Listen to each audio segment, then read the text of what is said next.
உங்கள் தாயை நீங்கள் அல்லாஹ்விற்காக நேசித்தவர்கள் இந்த உலக வாழ்விலிருந்து பிரிந்து மரணித்திருந்தால் கவலை கொள்ளாதீர்கள். இது தற்காலிக பிரிவு. உங்களுடைய தாயை மறுமையில் நீங்கள் பார்ப்பீர்கள். அல்லாஹ் உங்களை அரிசி நிழலில் ஒன்று சேர்ப்பான்.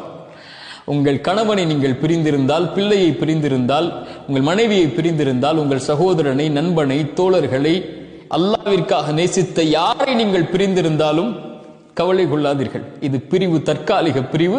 அல்லாஹ்விற்காக நேசித்தவர்களை அல்லாஹ் நாளை மறுமையில் ஒன்று சேர்ப்பான். ரசூலுல்லாஹி ஸல்லல்லாஹு அலைஹி வஸல்லம் சொன்னார்கள், ஒரு மனிதன் அல்லாஹ்விற்காக ஒரு நோயாளியை நலம் விசாரிக்க செல்கிறான். அல்லாஹ்விற்காக நேசம் கொண்டு ஒருவரை சந்திக்க செல்கிறான். ஒரு மலக் அறிவிப்பார், நலவு உண்டாகட்டும், உனக்கு நீ செல்லக்கூடிய இடமும் நலவாக அமையட்டும், அல்லாஹ் உனக்கு சொர்க்கத்தில் ஒன்று சேர்க்கக்கூடிய நலவை அல்லாஹ் ஏற்படுத்தட்டும் என்று அந்த மலக் அவருக்காக பிரார்த்தனை செய்வார் என்று அல்லாஹ்வுடைய தூதர் ஸல்லல்லாஹு அலைஹி வஸல்லம் சொன்னார்.